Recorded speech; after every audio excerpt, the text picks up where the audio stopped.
लखीमपुर हिंसा मामले में मुख्य आरोपी और मंत्री पुत्र आशीष मिश्रा की जमानत याचिका पर सुप्रीम कोर्ट में सुनवाई हुई, जहां कोर्ट ने गृह राज्य मंत्री अजय मिश्रा टेनी के बेटे आशीष मिश्रा की जमानत रद्द करने की याचिका पर फैसला सुरक्षित रखा है। मुख्य न्यायाधीश NV रमना की स्पेशल बेंच ने इस मामले पर सुनवाई की, जहां SIT की निगरानी कर रहे हाई कोर्ट के रिटायर्ड जज ने आशीष मिश्रा की जमानत रद्द करने की अपील करने की सिफारिश की थी। जज ने इसको लेकर यूपी सरकार को चिट्ठी लिखी थी और सुप्रीम कोर्ट ने चिट्ठी पर यूपी सरकार से जवाब मांगा था। कोर्ट ने पूछा था कि आशीष मिश्रा की जमानत रद्द करने की अपील को लेकर यूपी का क्या रुख है।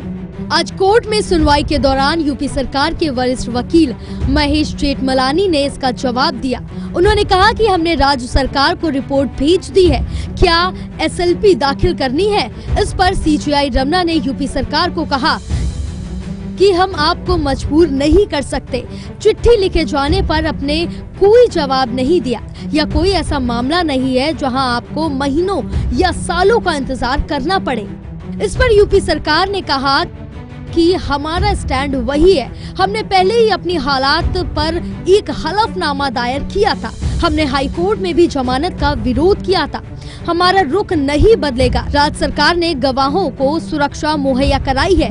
गवाहों के लिए कोई खतरा नहीं है। हमने गवाहों से संपर्क किया है। उन्होंने कहा है कि कोई खतरा नहीं है। यूपी सरकार ने साथ ही कहा कि गाड़ी के कुचलने से लोगों की मौत हुई है। षड्यंत्र के पर्दे खोलना जरूरी है।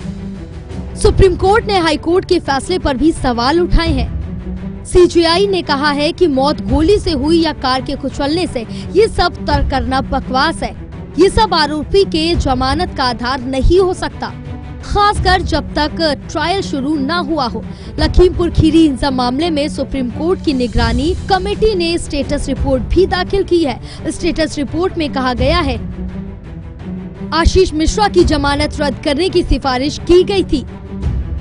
SIT ने 2 बार जमानत रद्द करने की सिफारिश भी की थी। रिपोर्ट में कहा कि सबूत के हिसाब से आशीष मौके पर था। आशीष को डिप्टी CM के रास्ता बदलने की जानकारी भी थी। बता दें कि लखीमपुर हिंसा केस के मुख्य आरोपी आशीष मिश्रा को 10 फरवरी को हाई कोर्ट से जमानत मिल गई थी। उत्तर प्रदेश में चुनाव से पहले हाई कोर्ट के इस फैसले पर जमकर बवाल हुआ था। इसके बावजूद आशीष 15 फरवरी को 129 दिनों बाद जेल से रिहा हो गया था। आशीष उत्तर प्रदेश के लखीमपुर में किसानों को गाड़ी से कुचलकर मार डालने के मामले में मुख्य आरोपी है। इस घटना में 4 किसानों सहित कुल 8 लोगों की मौत हुई थी।